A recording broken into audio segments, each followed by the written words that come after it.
Hola, amigos! Brad Evans here for thegamingjuice.com, and I know a lot of you have asked, Brad, where is your free agent waiver wire column? Well, I don't have time to clack and roll the fingers over the keyboard, so I'm going to give it to you this season in video form, and I apologize for this hideous dome. So we're going to do a countdown style.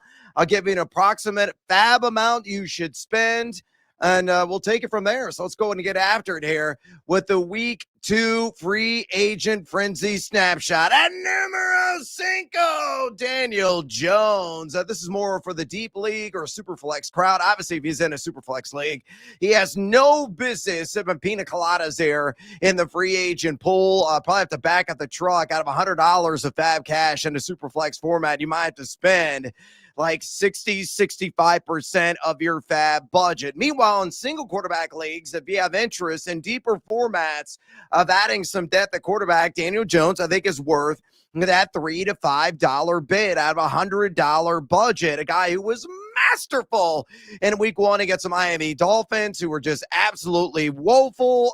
He went for 272 yards, a passing touchdown, had a pair of rushing scores along with 26 rushing yards. Impressively, a 9.4 YPA, did an excellent job of getting his big weapons involved, and Michael Pittman and Tyler Warren in particular. You got the ground and pound efforts there, Jonathan Taylor. So pretty healthy offense that Shane Steichen has overall. 75.9% adjusted completion percentage as well, 115.9 passer rating.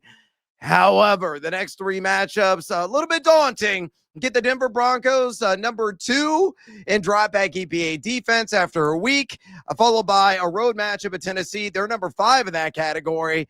And the LA Rams, formidable in their own right, at number 6 in dropback EPA defense. So again, don't go bananas, folks. Just a minimal value investment here and stash them away for a rainy day, of course, unless you're in a super flex or 2 quarterback format. Marching on numero 4 here on the free agency frenzy countdown. Trey Benson. I think that desert bird could fly high at times this year. Really a weak waiver wire for running backs. But in shallower formats, he really has no business being available at 39% rostered. I would spend 8 to 11 of my $100 budget and fab on his services. Really appreciable. 8 carries, 69 yards. Nice. In week 1, along with a catch and 6 yards down there in the Crescent City. Very impressive. 4.38 yards after contact per attempt. And that's an aim of his game, being a boom, boom, boom, boom, boom, boom, boom, battering ram between the tackles. Had an awesome run off right tackle up the right sideline. Nearly took it to the house. Also forced 3 missed tackles in the opener. I think he's a guy that is going to get right around 40% of the opportunity share. James Conner getting the heavier side. I mean, Conner himself said a couple of weeks ago, this is going to be a 1A, 1B backfield. Maybe we should have listened. Next 3 games for Benson. Love him. He is so flexy, sexy, ooh la la this week.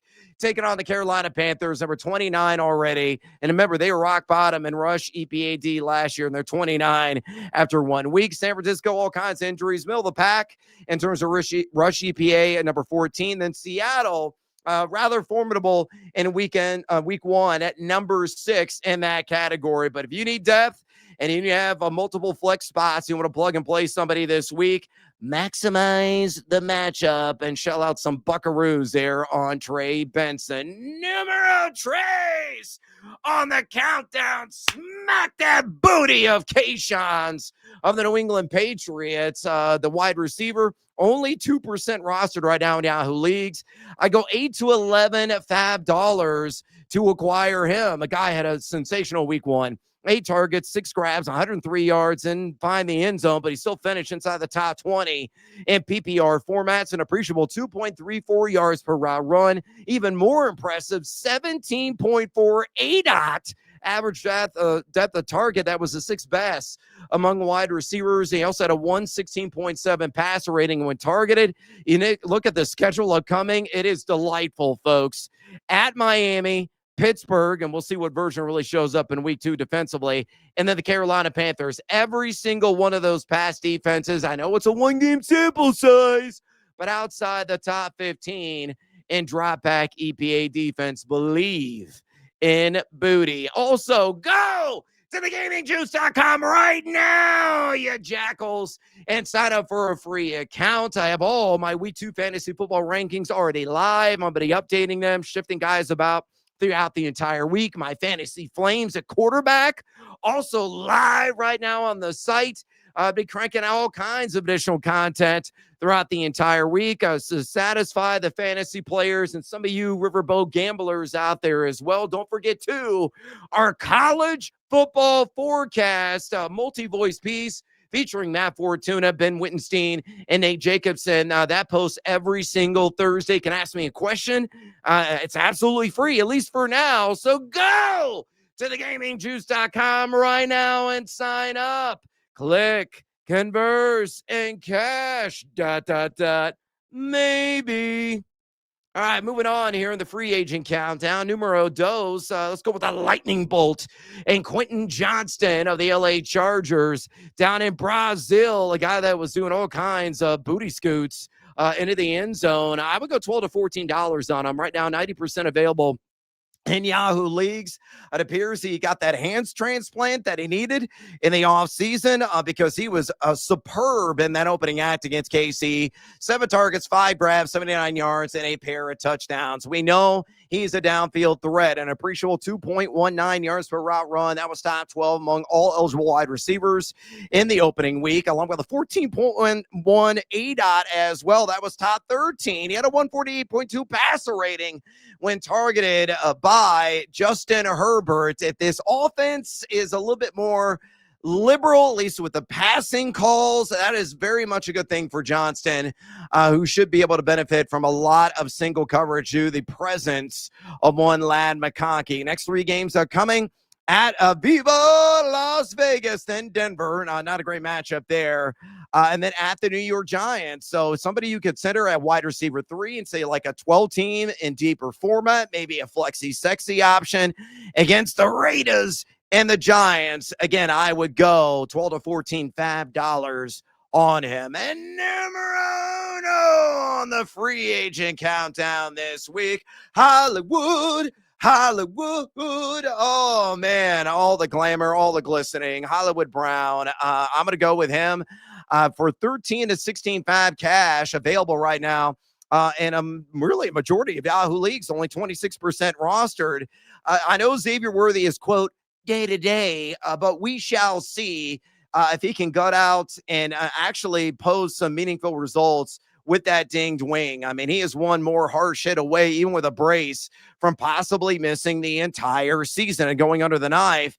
So Brown immediately picked up the mantle for Xavier Worthy on some of those short to intermediate routes. Even had a big catch down the field against a standout defense in the LA Chargers. They're in that opener south of the equator. 16 whopping targets, staggering target share. Caught 10 passes for 99 total yards. No touchdowns, but still, he was number 13 yards per route run. That ADOT was suppressed again because he was doing a lot of that dirty work underneath. 91.1 rating, subpar when targeted there by Patrick Mahomes. But you look at the next 3 games, Philadelphia, they opened the season just number 19 in drop back EPA defense. And the Giants, they're ranked 17 in drop back EPA. And then the Ravens, they absolutely got torched on the back end, and they had the 3rd worst drop back EPA to start the season, though that defense and that secondary should be one of the league's best. So Hollywood Brown, for now, I think is here to stay. I want to empty the wallet by any stretch of the imagination, but 13 to 16, I think will put you into consideration for acquiring his services and a guy that has, I think, a wide receiver 2 appeal in PPR leagues in the intermediate term, pending how well Xavier Worthy can perform if, and that's a giant if, he suits up at all here in the near term. All right, I'm out of breath and out of time. Remember the Fade 5 podcast coming back on Thursday with myself and Nathaniel Lundy. Go to thegamingjuice.com. Check out all of my written content. And until next time, adios, amigos. Go pick up those dudes and help your fantasy team.